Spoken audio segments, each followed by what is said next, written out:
Hey guys, Sythen Baker here with another HL2 mapping video tutorial. In this video I'm going to go through the level design I hope to achieve with you by the end of this third part of the video tutorial series.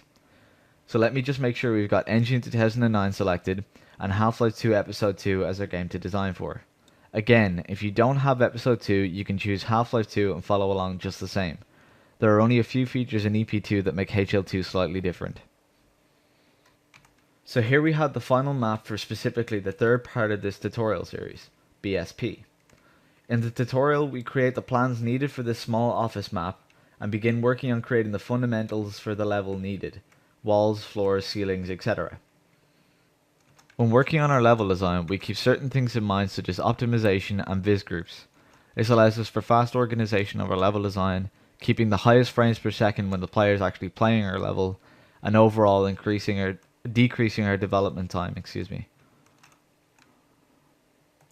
I split the overall level design into 5 areas.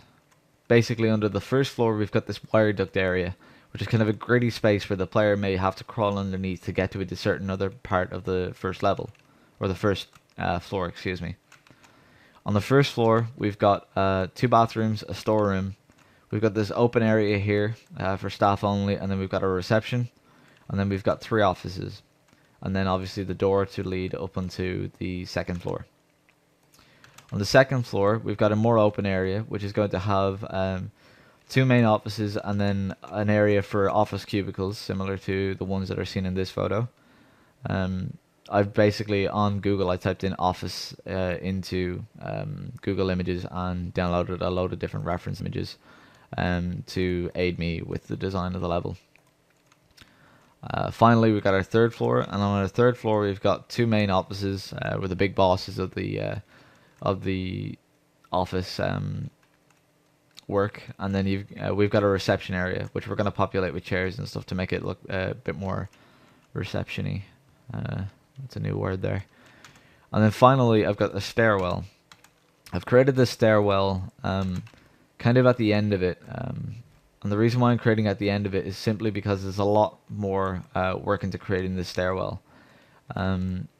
So this is a bit more advanced for beginners. So I'm going to leave this till the end of the tutorial series. And if you want to follow along, be my guest. If you don't, then I'll show a similar way of creating an elevator shaft with a ladder just to make things a little bit more easier for beginners. So the level design was made with a key idea of arenas in mind. An office building seemed to be pretty perfect for the different methods I wish to teach. It allows me to explain concepts further and is definitely a way of developing basic skills without being thrown too far into the deep end. In our next video we begin planning out the level design using Photoshop, and from there start learning measurements and working on the shell of our level. Thank you very much for watching, and I hope you continue on with the series. Comment, rate and subscribe.